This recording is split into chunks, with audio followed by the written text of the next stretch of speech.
Elige un trabajo que te guste y no tendrás que trabajar ni un día de tu vida. Palabra del inventor de la confusión. Una frase que parece que ha salido del mismo Mr. Wonderful y de la que subyace lo afortunado que puede llegar a ser una persona que consigue trabajar en aquello que le gusta.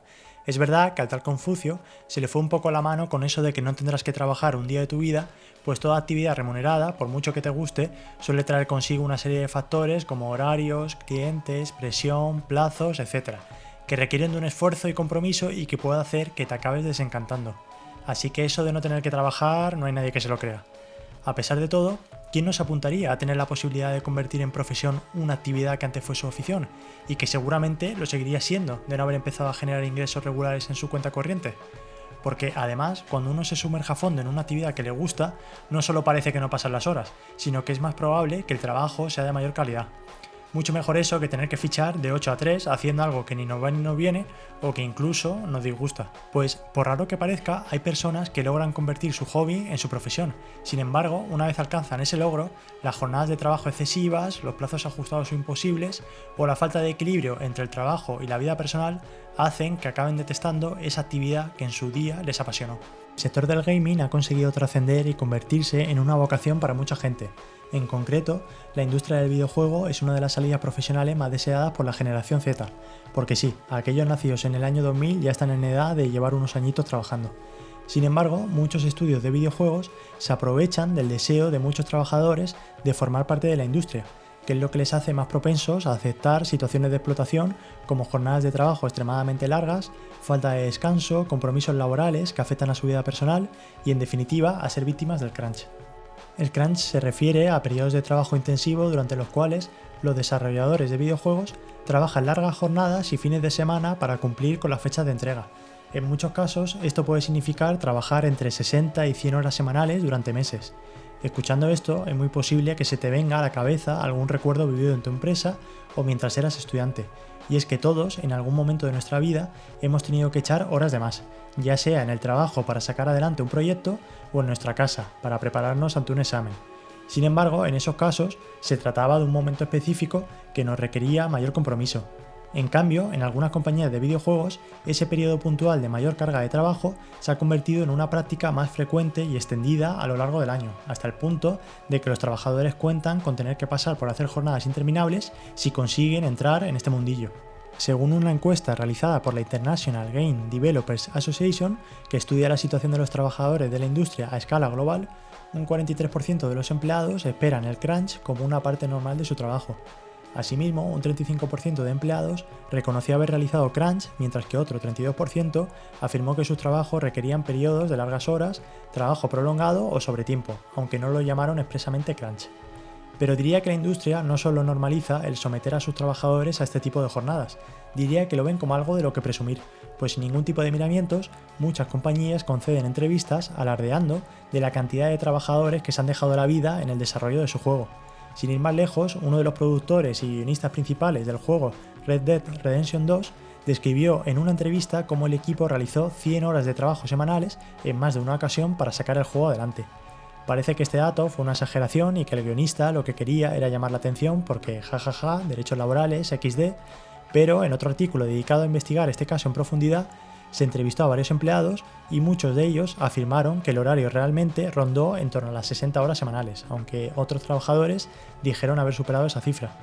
Otro caso es el de uno de los empleados de la compañía encargada de desarrollar el juego Rise: Son of Rome, quien publicó en redes: para cuando Rise salga a la venta para Xbox One, habremos servido al equipo de crunching más de 11.500 cenas a lo largo del desarrollo, como forma de presumir sobre el juego. Me voy a guardar mi opinión sobre esta publicación ya que el canal es relativamente nuevo y tampoco es plan de que me lo chapen tan pronto. Aunque no son solo las compañías las que ven el crunch como algo positivo, muchos trabajadores tienen arraigado esta cultura del crunch. Detrás de una situación de este tipo no necesariamente tiene que haber un jefe con un látigo. Muchas veces es el propio trabajador el que decide sacrificar horas de su vida privada para invertirlas en la empresa. A menudo también sucede que la presión social de ver cómo compañeros se quedan a trabajar cuando no les toca acaba provocando que otros, aunque no tuviesen esa intención, se sumen a la práctica para evitar posibles conflictos. ¿Cómo? ¿Que te estás yendo a las 7 de la tarde cuando el resto se queda pringando? Tú te quedas aquí igual que el resto. Volviendo al artículo que trata la cantidad de horas invertidas en el desarrollo de Red Dead Redemption 2, El mismo recoge las declaraciones de un trabajador que explicaba que en la zona de descanso, en el comedor, el único tema de conversación era las horas que se había trabajado y las horas que se había registrado. Me recuerda a más de una situación vivida en mi empresa en la que coincidía en el ascensor con algún compañero de trabajo y este, sin que yo le preguntara siquiera, procedía a contarme que había estado todo el fin de semana pringando, trabajando de sol a sol. Como que es algo a valorar el ser un adicto al trabajo. Y yo en plan, pero tío, miénteme, dime que has estado todo el fin de jarana. La precariedad en el sector tampoco ayuda. El estudio antes mencionado recoge que, entre los desempleados encuestados, un 43% dijo que el motivo de su desempleo era que tenía un contrato temporal y que este no fue renovado al momento de su vencimiento. Esta temporalidad también les puede hacer aceptar condiciones inhumanas por miedo a no ser renovados cuando les venza el contrato. Entonces, ahora es cuando nos tenemos que hacer la gran pregunta. ¿Cómo es posible que esto sea legal?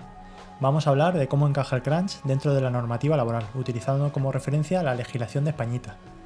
El Estatuto de los Trabajadores de España establece una jornada máxima de 40 horas semanales. También declara que, entre el final de una jornada y el comienzo de la siguiente, el trabajador tiene derecho a un descanso diario de 12 horas.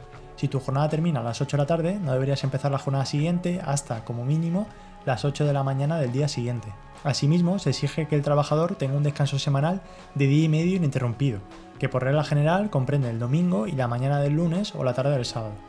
En cuanto a las horas extraordinarias, su uso también está regulado por el Estatuto de los Trabajadores y el número al que pueden ascender no puede ser superior a las 80 horas anuales.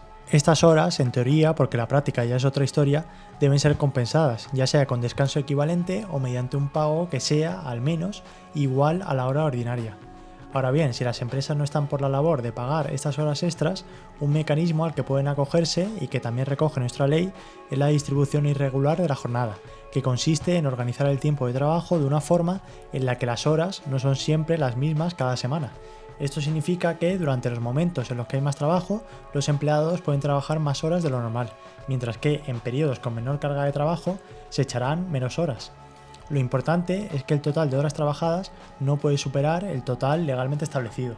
De este modo, las empresas se ahorran pagar horas extras, ya que las horas adicionales que se trabajen en un periodo se compensan trabajando menos en otro, y todas cuentan como horas de trabajo normales. Lo que pasa es que muchas veces ocurre que en el sector del videojuego no hay etapas de menor carga de trabajo. Todo el año es un pico de producción constante que hace que el trabajador tenga que echar más horas que luego nunca son compensadas de ninguna forma. ¿Cómo es posible esto?, te preguntarás. Seguro que la ley recoge una serie de medidas para controlar que las empresas no se excedan. Una de esas medidas es el registro de jornada, ya sabéis, esa medida que hace 50 años su objetivo era evitar que el trabajador se escaqueara antes de que acabara su día de trabajo, pero que hoy en día se implementa para poder prevenir posibles abusos por parte de la empresa y para garantizar que se cumplen los periodos de descanso de los trabajadores. Lo que pasa es que muchas empresas pasan de llevar este registro. Yo he trabajado en 4 sitios distintos y solo en uno se hacía el registro de jornada, que consistía en firmar un papel cuando entrabas y salías del trabajo. Luego, a saber lo que hacía la empresa con ese papel. Las compañías también burlan las restricciones legales mediante la contratación de falsos autónomos, que se refieren a aquellas personas que oficialmente están registradas como autónomos, pero en la práctica trabajan como si fueran un empleado de la empresa. Es decir, aunque tienen un contrato como autónomo, su situación laboral es similar a la de un empleado, con obligaciones y características que debería tener un trabajador en nómina. Esto no es legal, ya que es una forma de evitar los derechos y beneficios que tiene un empleado, como vacaciones pagadas, indemnización por despido, compensación por la realización de horas extras, etc. Y además ahorra costes a la empresa, que no paga las cotizaciones sociales que pagaría por un empleado formal. De esta manera, el trabajador se encuentra con que parece que la única opción que tiene es denunciar su situación, ya sea, por ejemplo, ante las inspecciones laborales, pero tampoco es muy probable que esa denuncia llegue a hacerse por miedo a que la misma pueda causar pérdidas de puestos de trabajo. Tampoco es que esas inspecciones sean muy eficientes, pues en lugar de presentarse en la empresa sin previo aviso, pegando una patada en la puerta y exigiendo que todo el mundo ponga las manos frente a la pared, muchas de las visitas, no todas, son programadas, de forma que las empresas pueden prepararse para ocultar irregularidades y esconder a todos los trabajadores en el armario antes de la visita del inspector. No digo que los trabajadores no deban denunciar los abusos que sufren, todo lo contrario, pues esas denuncias han servido para exponer públicamente los casos de crunch en los últimos años. Gracias a la valentía de empleados que han alzado la voz y de medios que han investigado a fondo estos abusos, la industria del videojuego se ha visto obligada a enfrentarse a una realidad que hasta hace nada se normalizaba. Esta exposición ha afectado negativamente a la reputación pública de muchas compañías. Los consumidores ya no solo esperan que un juego sea divertido y esté bien hecho, sino que cada vez se preocupan más por cómo fue hecho y en qué condiciones.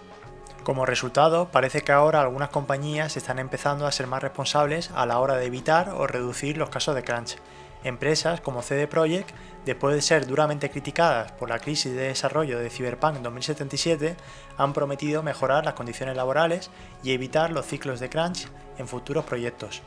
Aunque estos compromisos son un paso en la dirección correcta, sigue siendo necesario un escrutinio constante que lleva a las empresas a preocuparse no ya tanto por el retraso de un posible lanzamiento, sino por preservar la salud de sus trabajadores y por combatir la precariedad del sector. Porque, como dijo el inventor del fontanero saltarín, un juego atrasado acabará siendo bueno, pero un juego apresurado siempre será malo.